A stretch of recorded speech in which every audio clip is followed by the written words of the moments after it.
రాత్రికాల ప్రార్థన. సర్వకృపానిధి, స్తోత్రార్హుడా, జీవము కలిగిన మా ప్రభువా, మీకు స్తోత్రాలు, మీకు స్తుతులు, వందనాలు చెల్లిస్తున్నాం ప్రభువా. ఎంతో మంది బిడ్డలు ఈ రాత్రి కాలంలో సమస్యలు ఎదుర్కొంటున్నారు, గతించిపోయారు. కాని తండ్రి, మమ్మల్ని ప్రేమించి మమ్మల్ని రక్షించి మీ కృపా సహాయము అనుగ్రహించి సజీవులుగా మమ్మల్ని నిలవబెట్టుకున్నందుకు స్తోత్రాలు నాయనా. Yes lord. అయ్యా, మా ప్రయాణాలలో, మా పనులలో, మా ప్రయత్నాలలో, అన్ని విషయాలలో తండ్రి మీరే సహాయము దయచేశారు. మీరు తప్ప మాకెవ్వరు ఈరోజు సహాయం చేయలేదు నాయనా. అందును బట్టి స్తోత్రాలు. మరొక మారు ఈ రాత్రిన మేమందరము కూడా కుటుంబముతో కలిసి ప్రార్థించుకునే, ఆరాధించుకునే, స్తుతించుకునే ఈ భాగ్యమును మా అందరికీ దయచేసిన విధానాన్ని బట్టి కృతజ్ఞత అర్పణలను చెల్లిస్తున్నాం ప్రభువా. Yes lord.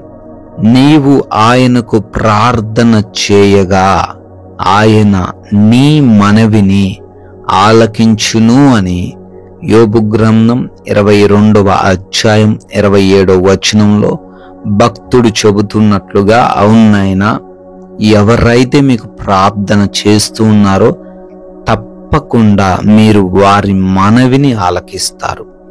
ఈ లోకంలో ఎంతో మందికి మేము మొర్ర పెట్టుకున్నప్పటికీ, వారిని సహాయం చేయమని అడిగినప్పటికీ వారు విననట్లుగా ఉన్నారు. కానీ మీరు నాయన ఖచ్చితముగా అయ్యా మా మనవిని ఆలకిస్తారు అని, తృణీకరించరని, ఆ సమస్యకు పరిష్కారము దయచేస్తారని ఈ రాత్రిన ఈ లేఖనము ద్వారా సుస్పష్టంగా తెలియపరుస్తున్నందుకు స్తోత్రాలు. ఎవరైతే బిడ్డలు ఈ రాత్రిన ఈ ప్రార్థనలో ఏకీభవిస్తున్నారో వారందరి కొరకు కూడా ప్రార్థన చేస్తున్నాం. ఈ లేఖనాన్ని స్థిరపరచండి. వారికున్న సమస్యల నిమిత్తం ప్రార్థిస్తూ ఉండగా సహాయం దయచేయండి ప్రభువా.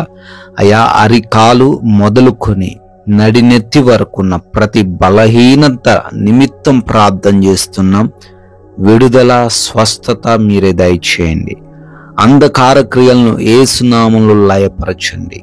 అయా, ప్రార్థిస్తున్నాం. ఎవరైతే నాయన ఐసీయూలలో ఉన్నారో, ఆపరేషన్స్ కోసం తండ్రి వేచి చూస్తున్నారో వారికి మీరు తోడై ఉండండి. సంపూర్ణ స్వస్థతతో వారిని బయటికి తీసుకుని రమ్మని అడుగుతున్నాం ప్రభువా. అయా, మైగ్రేన్ హెడేక్స్ నుంచి, బీపీ, షుగర్స్, థైరాయిడ్స్ నుంచి, హార్ట్ ప్రాబ్లమ్స్ నుంచి, లివర్ సమస్యల నుంచి, కిడ్నీ సమస్యల నుంచి, లంగ్స్ లో సమస్యల నుంచి ప్రతి బిడ్డకు యేసు నామములో విడుదల దయచేయండి. చెవి సమస్య, గొంతు, కంటి సమస్యల నుంచి కూడా విడిపించండి నాయన. గ్యాస్ట్రిక్ ప్రాబ్లమ్స్ నుంచి విడుదల దయచేయండి తండ్రి. అయా, స్కిన్ ప్రాబ్లమ్స్ నుంచి, బ్లడ్ లో ఉన్న ఇన్ఫెక్షన్స్ నిమిత్తం ప్రార్థిస్తుండగా స్వస్థత దయచేయండి ప్రభువా. అయా, పీసీఓడి, థైరాయిడ్స్ నుంచి కూడా విడిపించండి నాయన. ఎవరైతే మోకాల నొప్పులతో బాధపడుతున్నారో నొప్పుల నుంచి విడుదల అనుగ్రహించండి నాయన. అదే విధంగా తండ్రి, ఎవరైతే భయంకరమైనటువంటి క్యాన్సర్స్ తో, పారాలసిస్ తో, నరాల బలహీనతలతో, ఇంకా బయటికి చెప్పుకోలేని ప్రతి విధమైన వ్యాధితో బాధపడుతున్నారో వారందరికీ సంపూర్ణ విడుదల మీరే దయచేయమని అడుగుతున్నాం ప్రభువా. అయా, గర్భఫలం లేని వారిని దర్శించండి. మూసుకుని ఉన్న ఆ గర్భము యేసు నామములో తెరవబడునుగా కానీ ప్రార్థన చేస్తున్నాం తండ్రి. అదే విధంగా ఎంతో మంది బిడ్డలు ఉద్యోగ ప్రయత్నాలు చేస్తున్నారు. ప్రయత్నాలను సఫలపరచండి. వివాహముల విషయంలో కృప చూపించండి. సాటి అయిన సహాయం దయచేయండి.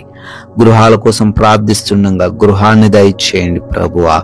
అదే విధంగా కుటుంబంలో నెమ్మది లేని ఎన్నో కుటుంబాలు ఉన్నాయి. ఆ కుటుంబాలను దర్శించండి అయ్యా. ఏ గొడవ వారి మధ్య ఉన్న ఆ గొడవను తొలగించండి, సమాధానపరచండి. లోబడే హృదయం, అర్థం చేసుకునే హృదయం ప్రతి బిడ్డకు దయచేయండి నాయనా. భార్యాభర్తల మధ్య ఉన్న ఆ కలవరములు, గొడవలను తీసివేయండి నాయనా. ప్రార్థిస్తున్నాం అయ్యా. ఎవరైతే బిడ్డలు అయ్యా అప్పులు కలిగి ఉన్నారో ప్రతి అప్పును కూడా తీసివేయండి నాయన. వారు తండ్రి ఆర్థికంగా స్థిరంగా ఉండడానికి కృప దయచేయండి. వారు చేస్తున్న పనులలో అభివృద్ధిని దయచేయండి నాయన. ప్రార్థిస్తున్నామయ్యా. మారు మనసు లేక పాపపు చెడు అలవాట్లు కలిగి ఉన్న ప్రతి ఒక్కరికి మారు మనసు దయచేయండి నాయన. కోర్టు కేసులో చిక్కుబడ్డారు, ఆ కేసుల నుంచి విడిపించండి నాయన. ల్యాండ్ సమస్యల నుంచి విడుదల దయచేయండి. నైట్ డ్యూటీల్లో నైట్ ప్రయాణాల్లో ఉంటున్నారు, వారందరూ కూడా సురక్షితముగా ప్రయాణించే కృప దయచేయండి. ఎవరైతే బిడ్డలు ఆయా దేశాల్లో ఉంటున్నారో వారి యొక్క చదువులు, ఉద్యోగ, వ్యాపారములన్నిటినీ ఆశీర్వదించండి. ఏ హాని జరగకుండా వారిని మీరే రక్షించండి ప్రభువా. తండ్రి, పాస్పోర్ట్స్ విషయంలో, వీసాలలో, ఇమిగ్రేషన్స్ లో కూడా నైనా మీ సహాయమును దయచేయమని అడుగుతున్నాం తండ్రి. అదే విధముగా అయా లోన్స్ కొరకు, పెన్షన్స్, ప్రమోషన్స్, ట్రాన్స్ఫర్స్ కొరకు ప్రార్థనలు చేస్తున్నారు, అప్లికేషన్స్ పెట్టుకున్నారు, వాటన్నిటిని మీరే దయచేయండి తండ్రి. నాయన మా భారతదేశాన్ని, ప్రజలను, సైనికులను, వారి కుటుంబాలను అందరినీ ఆశీర్వదించండి. క్షేమముగా ఉండే కృప దయచేయండి నాయన. అయ్యా మేమందరము కూడా మీ కృపను బట్టి ఈ రాత్రి కాలంలో సేద తెరబోతున్నాం తండ్రి. మా అందరికి మంచి నిద్ర, కంటి నిండా నిద్ర దయచేయండి. ఎవరు కూడా నిద్ర లేమి, పీడకలల సమస్యల వలన బాధపడకుండా సుఖవంతమైన నిద్రతో వారిని నింపండి నాయన. అంధకార క్రియలు, దొంగలు, శత్రువులు, హాని కలిగించే పరిస్థితులన్నిటినీ కూడా లయపరచండి. గృహము చుట్టూ మీ యొక్క అగ్ని కంచె కాపుదల దయచేయండి. మమ్మల్ని, మా బిడ్డలను, మాకున్న సమస్తాన్ని మీకు అప్పగిస్తున్నాం నాయన. మరలా ఉదయాన్నే మేమందరము సజీవులుగా చేరి మీ ముఖ దర్శనము చేసుకొని మీ నామాన్ని స్తుతిస్తూ ఆరాధించగలిగే భాగ్యము దయచేయము. యేసుక్రీస్తు వారి నమ్మకమైన నామములో ఈ ప్రార్థనను అడిగి వేడుకొని పొందుకొని ఉన్నాము తండ్రి. ఆమెన్.